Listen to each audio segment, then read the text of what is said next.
What devastating tragedy at your child's school was easily preventable? My daughter has been getting followed home by the same 3 seniors ever since she started freshman year 5 months ago, and the school's only response has been, boys will be boys. Well, last Monday I was eating lunch at work when I got a series of frantic texts from Lila. They're in the girls' bathroom. They're trying to climb into my stall. Please help Dad. I'm so scared. I knocked my chair over getting up. Phone already dialing the school as I sprinted through the parking lot. Secretary's desk. How can... My daughter is in the bathroom. 3 seniors are climbing into her stall. The secretary paused. Which bathroom? I put the key in and started speeding immediately. 3rd floor, I think. I don't know. Just find her. The secretary wasn't speaking. Her name is Lila Clarks. They're attacking her right now. Sir, she started. Unfortunately, the rules state I cannot leave my secretary desk unattended, and the principal is unavailable on her lunch break right now. I practically screamed this next part into my phone. Are you stupid? What are you talking about? Go to the bathroom now. Sir, she said like she was talking to a child. Please refrain from using vulgar language. They're climbing into my daughter's stall. I'll make a note for when the principal returns. I hung up, realizing I was dealing with a human robot. Lila hadn't texted in 4 minutes now. 8 minutes later, I abandoned my car sideways in the bus lane and sprinted through the front doors of the school. The secretary looked up from her computer, mouth opening to speak about sign-in procedures, but I was already past her. I ran to that bathroom faster than I'd ever ran in my life, but when I got to it and went to open it, my worst nightmare came true. It was locked from the inside. The boys must have gotten the keys to deliberately do this. I pressed my ear against the door, and I could hear them in there with her. Lila was crying, her clothing was getting ripped, and suddenly her crying turned into muffled screaming like someone covered her mouth. I threw my shoulder against the door, but these were the new doors they'd installed after the shooting 4 years ago. Reinforced steel frames, the door didn't even shake. Lila, I'm here! I grabbed a chair from the hallway and swung it full force.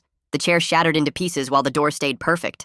The fire extinguisher was heavier. I hammered it against the lock mechanism over and over, metal ringing through the hallway. But these doors were doing exactly what they were designed to do. By now, the secretary had climbed the stairs, panting and red-faced. Sir, you're destroying school property. I'm calling security. Give me the key, I yelled. She visibly shook at how angry I was. I don't have bathroom keys, sir, she said. Only the principal has those, and she's... By the time she finished her sentence, I was running to her office. I finally reached it, and through the window I saw her at her desk, eating a salad while scrolling through her phone. I pounded on her door hard enough to shake the wall. She looked up slowly, held up 5 fingers, mouthed 5 minutes, pointed to her food, and went back to scrolling.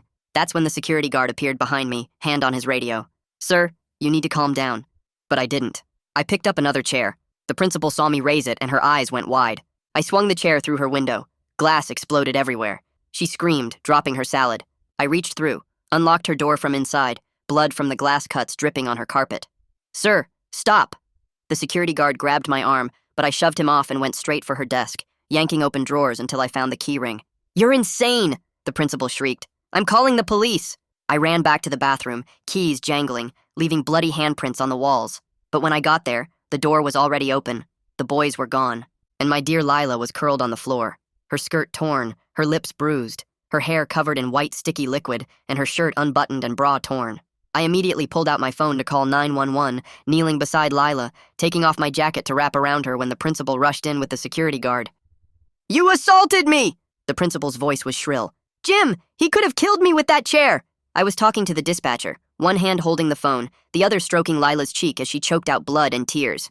The principal kept going, pacing now, gesturing wildly. You've traumatized my entire staff. She pulled out her own phone. Every student on this floor saw you acting like a maniac. That's 200 children who'll need counseling. The security guard was filming everything. This is going to be on the news, the principal continued, now talking to someone on her phone. A parent going psychotic, destroying property, creating an unsafe learning environment.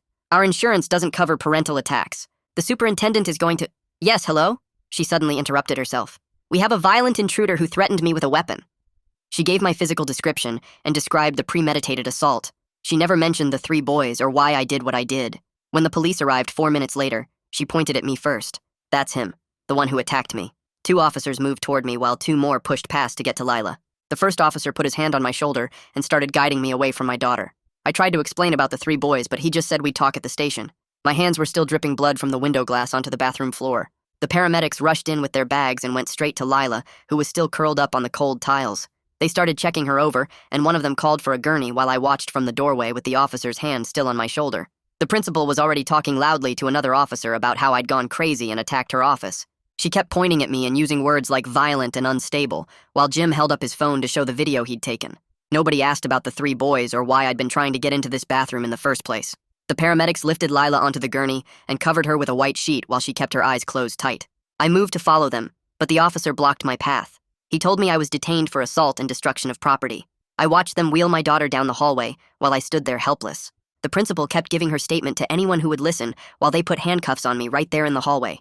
Students were watching from their classroom doorways, and some had their phones out recording everything. The officers walked me past all those staring kids, and I caught one last glimpse of Lila on the gurney with a female paramedic holding her hand and talking to her softly. At least someone was being gentle with her while they treated me like a criminal. They put me in the back of the police car and drove me to the station while I kept asking about my daughter, but they just said to save it for the detective.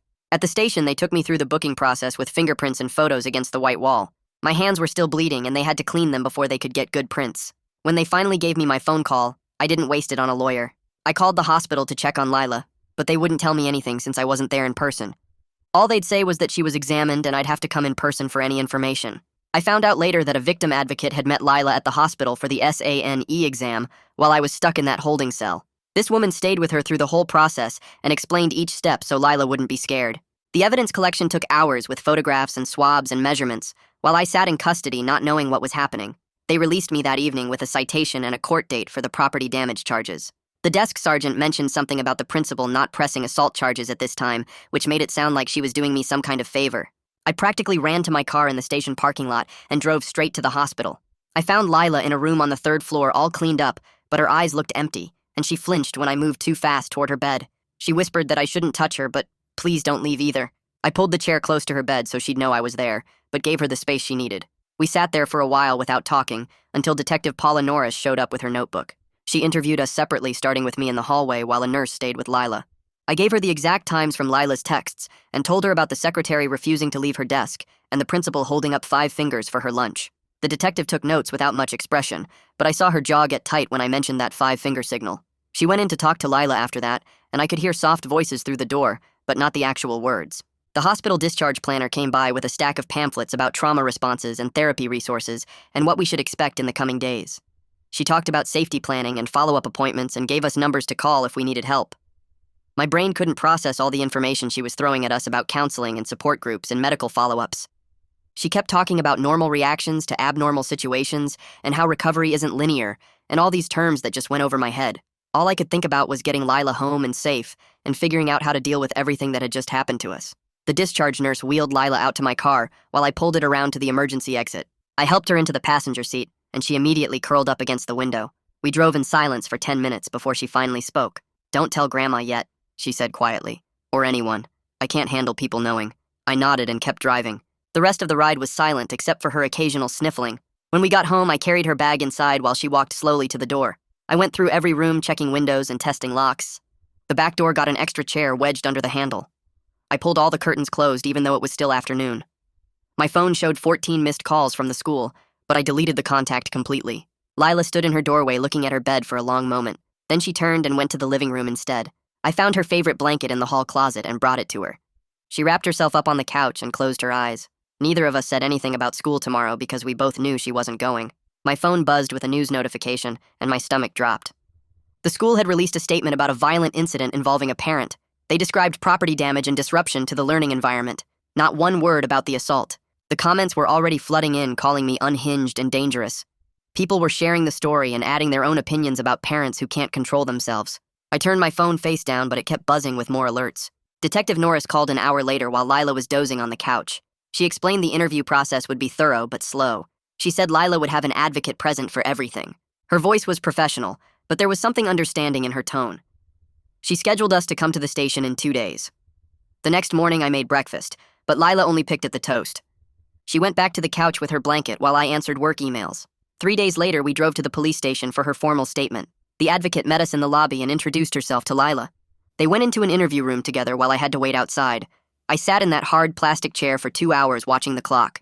Other people came and went, but I just sat there waiting. When the door finally opened, Lila looked exhausted, but the advocate said she did great. Detective Norris came out and told me Lila was very brave. We went home and Lila went straight back to the couch. The next afternoon, someone knocked on our door, and I found a process server standing there. He handed me papers and asked me to sign for them. It was a no trespass order from the school banning me from campus indefinitely. The document cited safety concerns and property damage. The irony of them caring about safety now made my hands shake. I signed for it and added the papers to my growing file. My phone was going crazy with notifications, so I finally looked. Someone had posted a video of me breaking the principal's window. It was edited to start right when I picked up the chair. You couldn't see the principal holding up 5 fingers or hear anything about Lila. The comments were brutal. Parents were calling me violent and unstable. They said people like me shouldn't be allowed near schools. I deleted my Facebook and Twitter accounts rather than read more. That evening, my boss sent an email asking about concerning reports he'd received. He scheduled a meeting with HR for the next day. The email mentioned conduct unbecoming and reputation damage to the company. My stomach sank, realizing this could cost me my job. I spent the night preparing documents and timeline notes. The HR meeting was uncomfortable with lots of questions about my judgment and decision-making. They put me on administrative leave pending investigation. 2 days later, I met with attorney Dimitri Lawson about the property damage charges. His office was downtown in a tall building with leather chairs. He listened to my story and took notes on a yellow pad. He said we could argue extreme circumstances, but warned me the principal had political connections. He started talking about plea deals and reduced charges. I wasn't ready to hear about accepting guilt for trying to save my daughter, but he said fighting it could make things worse for Lila's case. We scheduled another meeting for next week to review options. Meanwhile, Lila had her first appointment with therapist Samara Green. I drove her there and waited in the car while she went inside. The session was mostly paperwork and safety assessment according to what Lila told me after, but Samara taught her some breathing exercises for panic attacks. She showed Lila how to ground herself when the fear got too strong. It was the first time I'd seen Lila look slightly less scared since everything happened. She had another appointment scheduled for 3 days later. The therapy office was quiet and had soft lighting that seemed to help. Lila said Samara was nice and didn't push her to talk about things she wasn't ready for. We stopped for ice cream on the way home, even though neither of us really wanted it, but it felt like something normal people would do. The house felt too quiet when we got back. I kept checking the locks even though I'd already checked them twice. 3 days passed before a man named Cullen Burgess called from the district office. He said he was the Title IX coordinator and needed to discuss the alleged incident at the school. The way he kept saying alleged and reported made my stomach turn. I asked what they were doing to keep Lila safe right now. He told me everything had to follow proper process and they couldn't rush to judgment. I hung up harder than I meant to. The next morning, the school sent certified letters saying the 3 boys couldn't contact or come near Lila. But that same afternoon, Lila's phone buzzed with an Instagram message from a fake account. "You ruined everything," was all it said. But we both knew who sent it. I took screenshots of everything, including the account details and timestamp. Lila's hands shook for the rest of the day, even after I forwarded everything to Detective Norris. She called back 2 hours later with the first good news we'd gotten. The school had security cameras in the hallway near that bathroom, and she'd gotten the footage.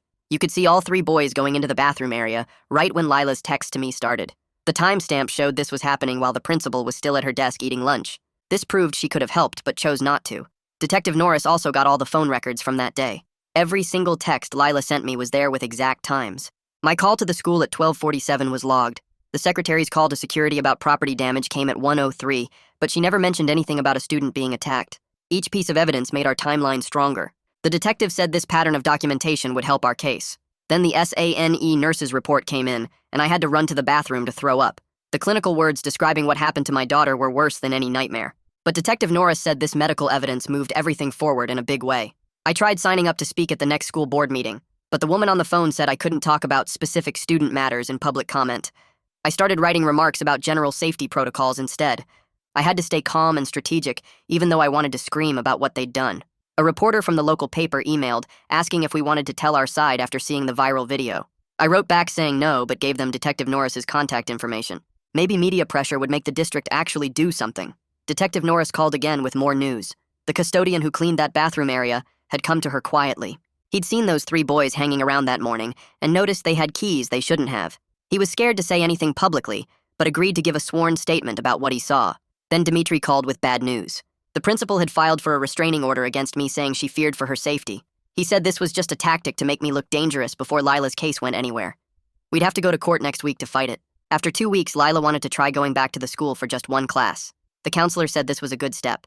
I drove her there and walked her to the building. She made it to the hallway outside her math class. Then she smelled something and froze completely. It was the same cologne one of the boys always wore. She couldn't breathe and started crying. I got her out of there as fast as I could. She sobbed the whole drive home, saying she was sorry for being weak. The counselor called later and said setbacks were normal, but it felt like we were moving backward. That night, I sat at the kitchen table going through all the evidence we'd collected so far. Phone records and timestamps and medical reports and witness statements. Each piece told part of the story of what really happened that day. The school kept saying they were investigating, but nothing seemed to change. Those boys were still walking around free while my daughter couldn't even walk down a hallway. The district sent another letter about their ongoing review of policies, but it was all empty words. They wanted this to go away quietly, but I wasn't going to let that happen.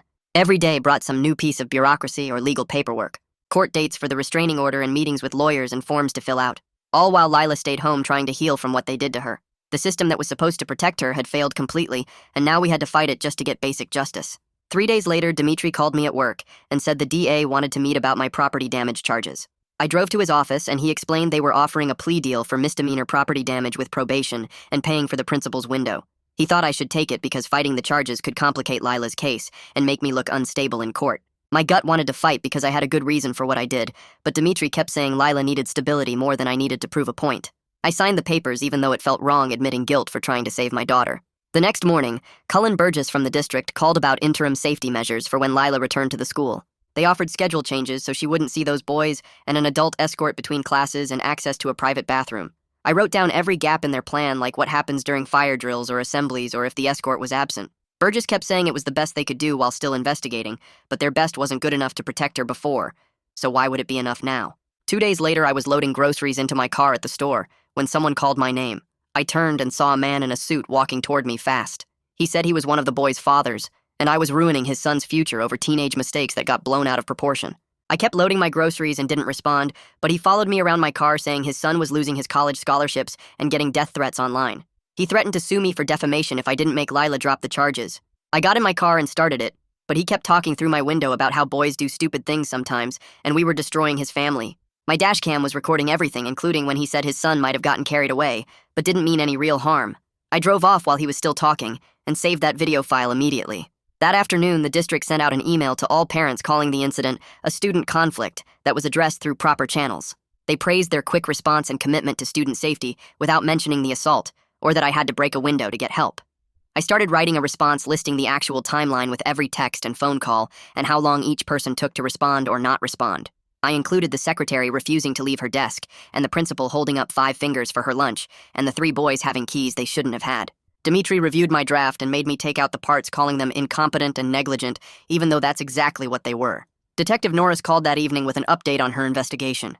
She'd interviewed all 3 boys separately over the past 2 days, and their stories were completely different. One claimed he was never in that bathroom at all. Another said Lila invited them in and everything was consensual. The third admitted being there, but said the other 2 forced him to watch and he didn't touch her. Their parents had hired lawyers who were now trying to coordinate their stories, but it was too late because Norris already had their first statements recorded. She said the contradictions actually helped our case because innocent people don't need to coordinate lies. A week later, someone knocked on our door at dinner time.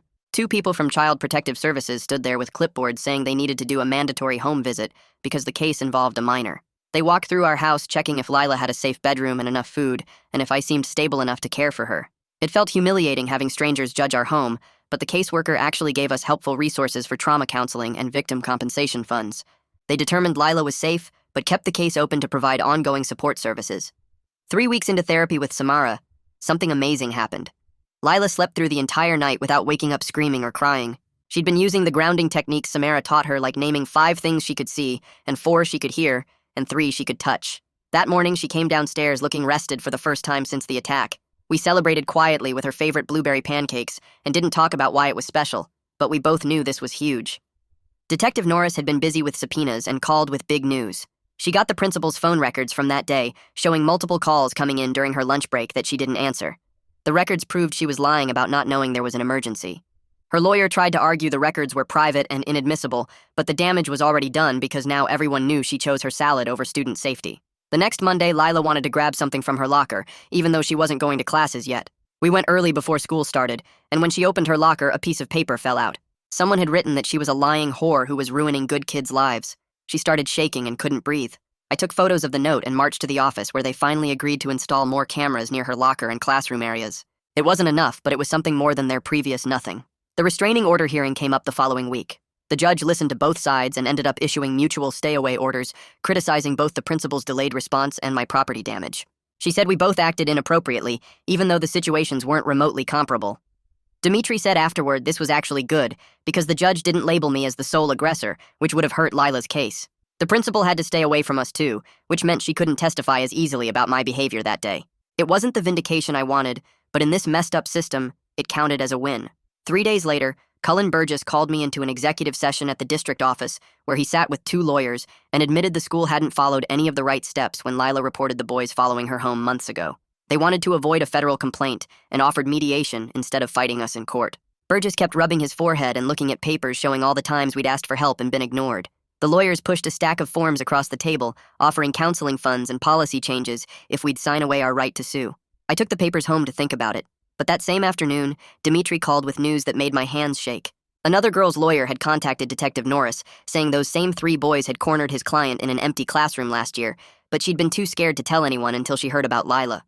The girl's statement described the exact same pattern where they'd follow her and make comments about her body before trapping her alone. Detective Norris said this changed everything, because now we had proof they'd done this before, and the school should have known.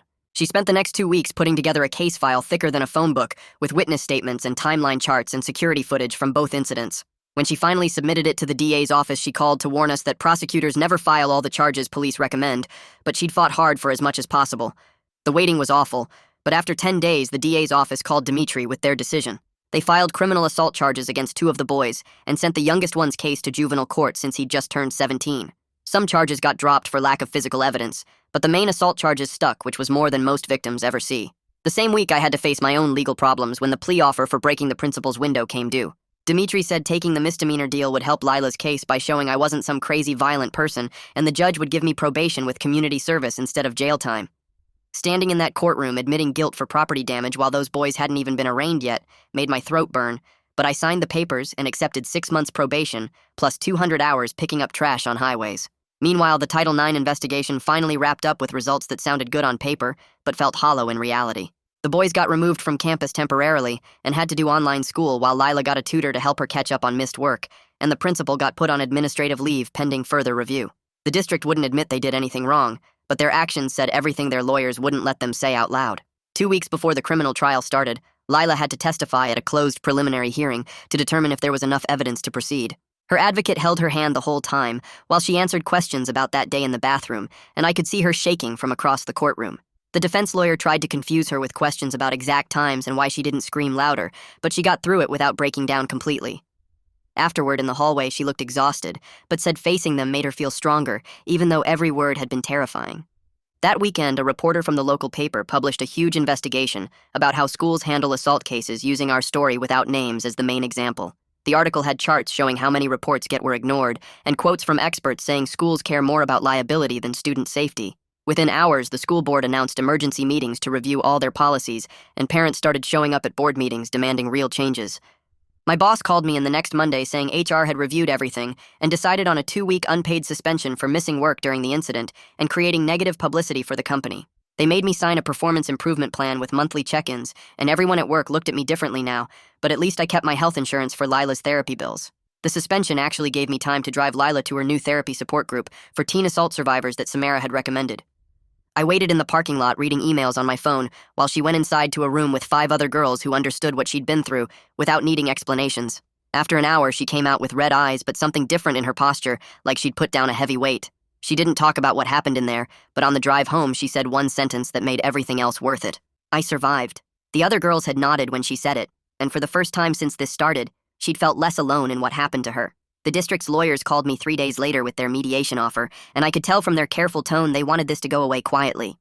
They wouldn't say the school did anything wrong, but they'd cover all of Lila's therapy costs, plus bring in outside experts to review their emergency response protocols and require every staff member to complete 40 hours of training on handling student safety situations.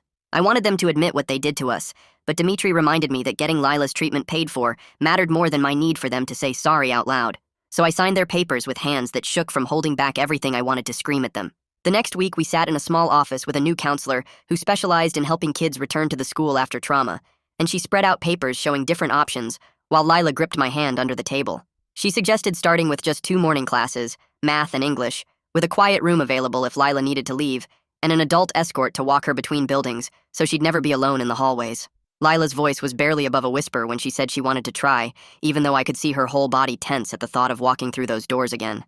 We practiced the route she'd take the weekend before school started, walking the empty hallways while she pointed out safe spots she could go if she felt scared. The counselor's office on the second floor, the nurse's station near the front entrance, the library with its back exit she could use if she needed to leave fast. Monday morning came too quickly, and Lila put on her new backpack with hands that wouldn't stop shaking, but she got in the car anyway, and I drove slower than usual, trying to give her more time to prepare. The escort met us at the side entrance, a kind older woman who'd been briefed on everything, and she walked Lila to her first class while I sat in the parking lot for 2 hours in case she needed me. She made it through both classes without calling me, though the counselor texted that she'd used the quiet room twice to do her breathing exercises when the hallways got too loud between periods. When I picked her up at 11:30, she looked exhausted, dark circles under her eyes and her shoulders hunched forward. But there was something else there too, a tiny spark of pride that she'd done it. We went straight to the ice cream shop even though it was barely noon, and she got 3 scoops of different flavors, while I got my usual vanilla, and we sat outside eating slowly while she told me about how her English teacher had welcomed her back without making a big deal about where she'd been. 3 weeks into this new routine, I got an email from the district announcing personnel changes, and buried in the middle was one line about the principal being reassigned to a curriculum development position at the district office starting immediately. The teachers' union had protected her from being fired completely, but at least she wouldn't be around kids anymore, stuck in some windowless office reviewing textbooks instead of ignoring students in crisis.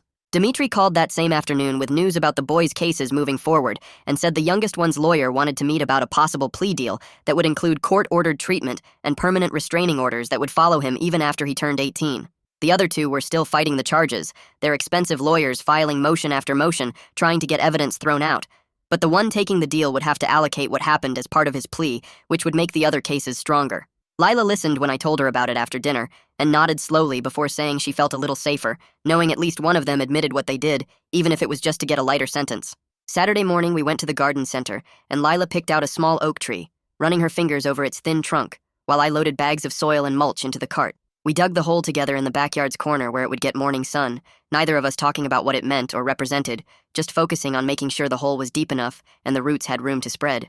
Every morning after that, Lila would go outside before school to water it, standing there with the hose for exactly 5 minutes like it was the most important task in the world. And I'd watch from the kitchen window as she tended to this one small thing she could control. 3 months crawled by with therapy twice a week, and school 3 mornings a week, and court dates that kept getting postponed. And then one Tuesday evening while we were making spaghetti together, I made a stupid joke about the pasta looking like worms, and Lila actually laughed, not just a polite smile but a real laugh that came from her stomach. It only lasted a second before she caught herself and went quiet again, but for that one moment she sounded like herself, like the girl who used to sing in the shower and leave her shoes everywhere and argue with me about curfew. Now I'm sitting at our kitchen table typing this while Lila does her geometry homework across from me, occasionally asking for help with a problem, even though I know she can solve them herself. She's back at the school part-time with support systems in place, sleeping through most nights without nightmares, and the boys' cases inch through the legal system, but we don't check for updates every day anymore. We're not over what happened because you don't just get over something like that, but we're living with it, taking things one day at a time, and right now that's enough. Thanks for hanging out with me today. Seriously. Life's always throwing lessons at us if we actually stop and pay attention. Until we cross paths again, my friend. If you made it to the end, drop a comment. I love reading all your comments.